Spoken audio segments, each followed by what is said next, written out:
ಸುಳ್ಯ ತಾಲೂಕಿನ ಅಜ್ಜಾವರ ಗ್ರಾಮದ ಚೈತನ್ಯ ಸೇವಾಶ್ರಮದಲ್ಲಿ ಶಿವರಾತ್ರಿ ಪ್ರಯುಕ್ತ ಶಿವಪೂಜೆ, ಗುರುಪೂಜೆ, ಗಣಪತಿ ಪೂಜೆ, ಪುಸ್ತಕ ಬಿಡುಗಡೆ, ಭಜನಾ ಸತ್ಸಂಗ ಕಾರ್ಯಕ್ರಮ ಫೆಬ್ರವರಿ 26ರಂದು ನಡೆಯಿತು.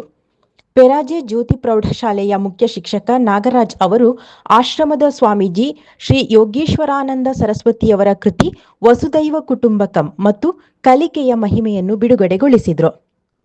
ಬಳಿಕ ಮಾತನಾಡಿದ ಅವರು, ಸ್ವಾಮೀಜಿಯವರು ಪುಸ್ತಕದಲ್ಲಿ ಬರೆದಿರುವಂತೆ ನಾವೆಲ್ಲರೂ ಒಂದೇ ಕುಟುಂಬದವರಂತೆ ಬದುಕಿ ಬಾಳೋಣ ಎಂದು ಹೇಳಿದರು.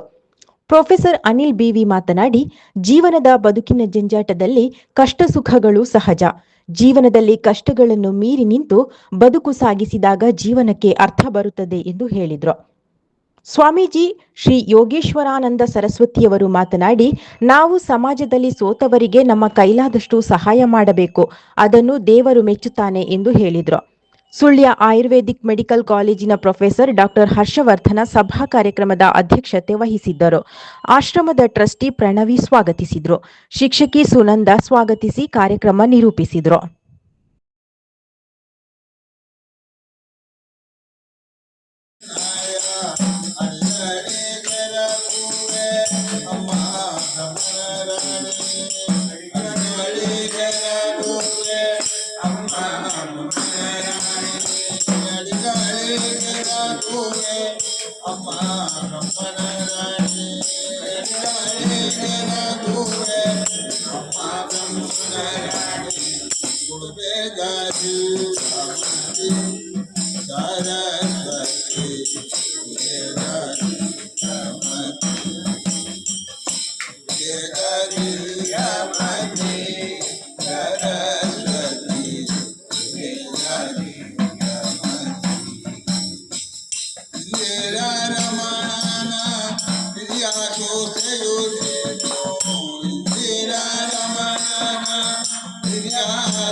ಅಧ್ಯಕ್ಷಸ್ಥಾನವನ್ನು ವಹಿಸಿದಂತಹ ಡಾಕ್ಟರ್ ಹರ್ಷವರ್ಧನ್ ಇವರನ್ನು ನಮ್ಮ ಆಶ್ರಮದ ಪರವಾಗಿ ಹೃತ್ಪೂರ್ವಕವಾಗಿ ಪ್ರೀತಿಪೂರ್ವಕವಾಗಿ ಸ್ವಾಗತ. ಇವನಿಗೆ ಪುಷ್ಪಗುಚ್ಛವನ್ನ ಶ್ರೀ ಸಾಯಿ ಪ್ರಸಾದ್ ಇವನು ನೀಡಿ ಗೌರವಿಸಬೇಕಾಗಿ ಕೇಳಿಕೊಳ್ತಾ ಇದ್ದೇನೆ.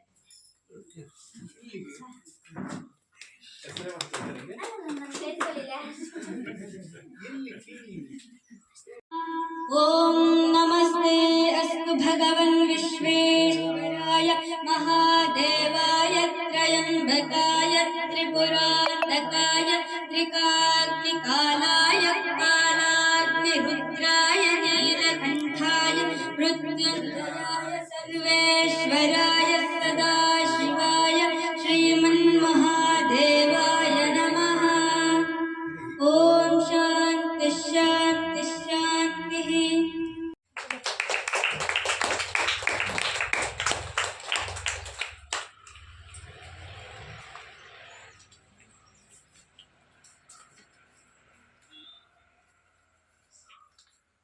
ಕೆಲಸ ನಿಮಿತ್ತ ನಾನು ಶಾಲೆಗೆ ಹೋಗಿ ಬರುವಾಗ ಲೇಟ್ ಆಯಿತು. ಆ ನಿಟ್ಟಿನಲ್ಲಿ ಈ ಭಜನಾ ಕಾರ್ಯಕ್ರಮದಲ್ಲಿ ಭಾಗವಹಿಸಿ ಶಿವನ ನಾಮಸ್ಮರಣೆಗೆ ಒಂದು ಅವಕಾಶ ಮಾಡಿಕೊಟ್ಟಿದ್ದಾರೆ. ವಸುದೈವ ಕುಟುಂಬಕಂ ಅಂತ ಒಂದು ಈ ಪುಸ್ತಕದ ಬಿಡುಗಡೆ ಸಹ ನಾವು ಮಾಡಿದ್ವಿ. ನನ್ನ ಈ ಪ್ರಕಾರ ನಾವೆಲ್ಲರೂ ಒಂದೇ ಮಾನವತ್ವ ಕುಲ ಅಂತಕ್ಕಂಥದ್ದು ಒಂದೇ ಆಗಿರ್ತಕ್ಕಂಥದ್ದು. ಹಾಗಾಗಿ ಅದರಲ್ಲಿ ನಾವು ಯಾವುದೇ ರೀತಿಯ ಭೇದ ಭಾವನ ನಾವು ಮಾಡಬಾರ್ದು ಅನ್ನೋ ವಿಚಾರವಾಗಿ ಚಿಂತನೆಯನ್ನ ಬರ್ತಿರ್ತಕ್ಕಂಥ ಈ ಪುಸ್ತಕದಲ್ಲಿ ಎಲ್ಲರೂ ಇದನ್ನ ಓದಿ ಮನವರಿಕೆ ಮಾಡಿಕೊಳ್ಳಿ. ಎಲ್ಲ 100ಕ್ಕೆ 100 ನಾವು ಅನ್ವಯ ಆಗ್ಲಿಲ್ಲ ಅಂತಂದ್ರೆ 100ಕ್ಕೆ ಕೇವಲ ಮೊದಲು ಹೆಚ್ಚೆಚ್ಚಾಗಿ ಅದನ್ನ ನಾವು ಅನುಸರಿಸ್ತಾ ಹೋದ್ರೆ ಮುಂದೊಂದು ದಿನ ನಾವು ಗುರಿಯನ್ನು ಮುಟ್ಟಬಹುದು. ಒಂಥರ ಆಧ್ಯಾತ್ಮಿಕವಾಗಿ ಅನುಭವಿಸ್ತಾ ನಡೆದ್ರು ಕೂಡ ಅದಕ್ಕೆ ಹೆಚ್ಚಿನದಾಗಿ ನನ್ನ ಮನಸ್ಸಿನಲ್ಲಿ ನನಗೆ ಉಂಟು. ಅದೇನಂದ್ರೆ ಸ್ವಾಮೀಜಿಯವರು ಒಂದು ಪುಸ್ತಕದಲ್ಲಿ ಓದಿದ ನೆನಪು ಶಿವರಾತ್ರಿ ಅವರ ಜನ್ಮದಿವಸ ಕೂಡ ಹೌದು ಅಂತ. ಹಾಗೆ ಸ್ವಾಮೀಜಿಯವರ ಒಡನಾಟದಲ್ಲಿ ಬಹಳ ಹಲವಾರು ವರ್ಷಗಳಿಂದ ಕಳೆದ ದಿನಗಳಲ್ಲಿ ಪಡೆದುಕೊಂಡಂತ ಅನುಭವಗಳು ಹೇರಳ. ಈ ಜಗತ್ತು ದ್ವಂದ್ವಮಯ, ಕತ್ತಲೆ ಬೆಳಕು, ಕೆಟ್ಟದು ಒಳ್ಳೆದು ಎಲ್ಲದೂ ಇದ್ದದ್ದೇ. ಕೆಟ್ಟದನ್ನು ಮೀರಿ ಒಳ್ಳೆದರ ಕಡೆ ನಡೆದುಕೊಂಡು ಹೋಗಬೇಕಾದಂತಹ ಅನಿವಾರ್ಯತೆ ಮನುಷ್ಯನಿಗೆ ಸಹಜವಾಗಿತ್ತು. ಮನುಷ್ಯತ್ವದಿಂದ ದೈವತ್ವಕ್ಕೆ ಏರ್ಲಿಕ್ಕೆ ಇರ್ತಕ್ಕಂಥ ಅವಕಾಶ ಅದು. ಇದಕ್ಕೆ ಸ್ವಾಮೀಜಿಯವರ ಮಾರ್ಗದರ್ಶನ ಈ ಜೀವನದಲ್ಲಿ ಬಹಳಷ್ಟು ಕೊಟ್ಟಿದೆ ಅಂತ ಹೇಳೋದಕ್ಕೆ ಹೆಮ್ಮೆಯಿಂದ ಹೇಳ್ತಾ, ಎಲ್ಲರಿಗೂ ಶಿವರಾತ್ರಿಯ ಮತ್ತೊಂದು ವಿಶೇಷವಾದಂತಹ ಒಂದು ಉಪದೇಶ ಅನುಗ್ರಹ ಕೂಡ ಅಲ್ಲ, ನಾನು ಒಂದು ವಿಶ್ ಮಾಡ್ತಾರೆ ನಿಮಗೆ, ದಯವಿಟ್ಟು ತಪ್ಪಾಗಿ ತಿಳಿಬೇಡಿ. ನನಗೆ ಕನ್ನಡ ವರ್ಡ್ ಸಿಗ್ತಾ ಇಲ್ಲ. ಶಿವರಾತ್ರಿ ಅತ್ಯಂತ ಹಾರ್ದಿಕವಾದ ಅಭಿನಂದನೆಗಳನ್ನು ಕೊಡ್ತಾ ಟೀಚರ್ ಹೇಳ್ತಾ ಇದ್ದಾರೆ. ಎಲ್ಲರಿಗೂ ಒಂದಿಷ್ಟು ನನ್ನ ಮಾತನ್ನು ಮುಗಿಸ್ತೇನೆ. ಇಷ್ಟು ವಂದನೆಗಳು ಸರ್, ಸಮಯೋಚಿತವಾಗಿ ನಮ್ಮನ್ನು ಉದ್ದೇಶಿಸಿ ಮಾತನಾಡಿದ್ದೀರಿ. ಅಲ್ಲಿ ಕರಿ ಮಾತ್ರ ಹಾಗಾಗಿ ಬೇಡ. ಈಗ ಇವಾಗ ನಾಯಿಗಳು ನೋಡಿದ್ರಲ್ಲ, ಎಲ್ಲಿಂದ ಯಾರು ಬಿಸಾಡ್ಕೊಂಡು ತಿಂತೀರಲ್ಲ, ಮಾಂಸ ಬಿಸಾಡ್ತಾರ, ಎಲ್ಲೂ ಬಿಸಾಡ್ತಾರ. ನೋಡ್ಬೇಕು, ಮಾಂಸ ಬಿಸಾಡ್ತಿ ಎಲ್ಲೂ ಬಿಸಾಡ್ತಾರ. ಇನ್ನೂರು ಮಾಂಸಾಹಾರ ಮಾಡೋರು ಎಂತಂದ್ರೆ ಎಲ್ಲ ಸಸ್ಯಾಹಾರಿಗಳ ಮಾಂಸ ಬಿಡ್ತಾರಲ್ಲ, ಬಿಸಾಡ್ತಾರಲ್ಲ. ಹಾಗೆ ಹೇಳ್ಬೇಕು, ಗೊತ್ತಿಲ್ಲ ಒಂದು ಬಾಯಿ ಇನ್ನು ಆ ನಾಯಿ ಬಿಸಾಡಿದ ನಾಯಿ ಅದನ್ನು ಜಗತ್ತಿಂದ ಅದು ರುಚಿ ಆಗ್ತದೆ. ಯಾಕೆ? ಅದ್ರ ರಕ್ತವೇ ಅದಕ್ಕೆ ರುಚಿ ಆಗೋದು, ಅದಕ್ಕೆ ಗೊತ್ತಿಲ್ಲ ಅಲ್ವಾ? ಜನಕ್ಕೆ ನಾಲಿಗೆ ಹೆಚ್ಚು. ಈಗ ಊಟ ಮಾಡೋದು ಮಾತಾಡೋ ಅಮ್ಮ ಜೋರು ಮಾಡ್ತೀನಿ, ನಮ್ಮ ಬಜ್ಜಿ ಜೋರು ಮಾಡ್ತಾರೆ, ಅಮ್ಮ ಜೋರು ಅಪ್ಪ ಜೋರು ಅಮ್ಮಲ್ಲ ಜೋರು ಮಾಡ್ತೀವಿ, ಮಾತಾಡ್ತೀವಿ, ಅವನಿಗೆ ಮಾತಾಡಿ ಜನ ಮಾಡ್ತೀವಿ, ಅವನ್ಯಾಕೆ ಜನ ಮಾಡ್ತೀವಿ, ಊಟ ಮಾಡೋದು ಜೋರು ಮಾಡ್ತೀವಿ. ಆಗ ನನಗೆ ಹಾಗೆ ಹಾಗೆ ಆಗುವ ಏನು ಮಾತಾಡುವಾಗ ಮಾತಾಡ್ಬೇಕು, ತಿನ್ಬೇಕು. ದೇವರ ನಾಮ ಇದು ಒಳಗಿನ ಅಂತರಾತ್ಮ ಅರ್ಪಣೆ ಮಾಡ್ಕೊಂಡು ನಿಂತ್ಕೊಳ್ತೀವಿ. ಬ್ರಹ್ಮ ಅರ್ಪಣೆ ಬ್ರಹ್ಮ ಹವಿಹಿ ಬ್ರಹ್ಮಾತ್ಮ ಬ್ರಹ್ಮಣಾತ್ಮ ಬ್ರಹ್ಮೈವತ್ತೇನ ಗಂತವ್ಯಂ ಬ್ರಹ್ಮಕರ್ಮ ಯಾರು ಕೈಯಲ್ಲಿ ಬಾಯಿಯಲ್ಲಿ ನಾಲಿಗೆ ಎಲ್ಲ ಕೆಲಸ ಮಾಡ್ತೀವಿ. ಬ್ರಹ್ಮಾನಾಧೀನವಾಗಿವೆ, ಸತ್ಯಾಧೀನವಾಗಿ ಕೆಲಸ ಮಾಡೋದು. ಯಾವುದು ಸ್ವಿಚ್ ಬೋರ್ಡಲ್ಲಿ ಉಂಟು, ಯಾವುದು ಸ್ವಿಚ್ ಬೋರ್ಡಲ್ಲಿ ಉಂಟು ಮೆಲ್ಲು, ಅಲ್ಲಿಂದ ಆರ್ಡರ್ ಬರ್ತದೆ ಎಲ್ಲ ಅಂಗಡಿಗಳಿಗೆ ಅಲ್ವಾ? ಅದನ್ನು ನಮ್ಮ ನಾಲಿಗೆ ನಾವು ಬೇಕಾಗ್ತದೆ. ಹಾಗಾಗಿ ಬರ್ತದೆ. ಆದ್ದರಿಂದ ಕುಂಭಮೇಳದಲ್ಲಿ ಈ ಪವಿತ್ರ ಸಾವಿರಾರು ಜನರು, ಲಕ್ಷೋಪಲಕ್ಷ ಜನರು ಟೀಕೆ ಮಾಡಿದ್ರಲ್ಲಿ ಅವರು ಯಾರು ಅದು ಅನುಭವಿಸಿಲ್ಲ, ಅದನ್ನು ಅನುಭವಿಸಲಿ ಬಂದೇ ಬರ್ತಾರೆ. ಆ ಅನುಭವ ಹೋದವರಿಗೆ ಅನುಭವಿಸಿದ ಮಾತು ಗೊತ್ತು, ಅನುಭವವನ್ನು ಸುಡ್ಲಿಕ್ಕೆ ಆಗಲಿಲ್ಲ, ಅಣಿಸ್ಲಿಕ್ಕೆ ಆಗಲಿಲ್ಲ, ಹೇಳಲಿಕ್ಕೆ ಬೆಲ್ಲ ಮೂಕನಿಗೆ ಬೆಲ್ಲದ ಹೇಗೆ ಅಲ್ವಾ? ಮೂಕನಲ್ಲಿ ಬೆಲ್ಲ ಹೇಗೆ ತೆಗೆದ್ರೆ ಏನು ಹೇಳಿ ನಾವು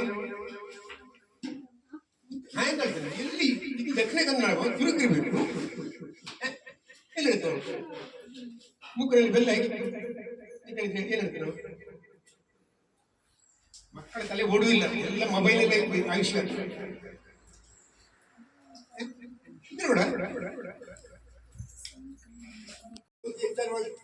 ಎಚ್ಚರವಾದ ಮನಸ್ಸಿಗೆ ಕೇಳು, ವಿಚಾರ ಮಾಡು. ಸಮುದ್ರ ಮಂಥನ ಮಾಡಿದ್ರೆ ಅಮೃತ ಸಿಕ್ಕಿದೆ ಏನು? ಹಾಗೆ ಮಂಥನ ಮಾಡೋದು ಎಲ್ಲಿ? ಮನಸ್ಸಲ್ಲಿ ಮಂಥನ ಮಾಡೋದು, ಜ್ಞಾನ ಮಂಥನ ಮಾಡೋದು. ಜ್ಞಾನ ಮಂಥನ ಮಾಡಬೇಕು. ಲೌಕಿಕ ಏನು ಭಾಗ್ಯ ಭೋಗ ಭಾಗ್ಯಗಳು ಹೇಗೆ ಹೋಗಿ ನಮ್ಮ ಲೈಫ್ ಹಾಳು ಮಾಡಿಕೊಳ್ಬೇಡಿ. ಇದು ಪವಿತ್ರ ಜನ್ಮ, ಇದನ್ನು ಹಾಳು ಮಾಡಿಕೊಳ್ಬೇಡಿ. ಸಿಕ್ಕಾಪಟ್ಟ ದಾಸನ ಆಡಿದ್ದಾರೆ, ನಾವು ಹಾಗೆ ಆಗಬಾರ್ದು. ಅದೇ ಸದ್ಗ್ರಂಥಗಳು ಒಳ್ಳೆ ಅವರು ಉಳ್ಕೊಂಡು ಮುಂದೆ ಬರ್ತಾರೆ. ತಿಳಿದಲ್ಲ ಮಕ್ಕಳು ಶುರುಕಾಗ್ತಾರೆ ಏನು ಕರ್ಮಿಕ ಚರ್ಮನಾಗಿದ ಮಾತ್ರ ಓದಿಲ್ಲ. ಆ ಸರ್ವವ್ಯಾಪಕವಾದ ಜಗದೀಶನ ಭಗವಂತ ನಮಗೆ ಅನುಗ್ರಹಿಸಿ ನಮ್ಮ ಸದ್ಗುಣ ಸದಜ ಬೀದಿ ನಡೆಸಿ ನಮ್ಮ ಜೀವನ ಸಂಪೂರ್ಣ ಭಗವಂತ ಅನುಗ್ರಹಿಸಲಿಂದ ಭಗವದ್ಭ್ಯಾಸ ಮಹಾತ್ಮಾತೆಯಲ್ಲಿ ಬಿಡುತ್ತಾ ನನ್ನ ಒಂದೆರಡು ಮಾತು ಜೈ ಹಿಂದ್ ಜೈ ಕರ್ನಾಟಕ.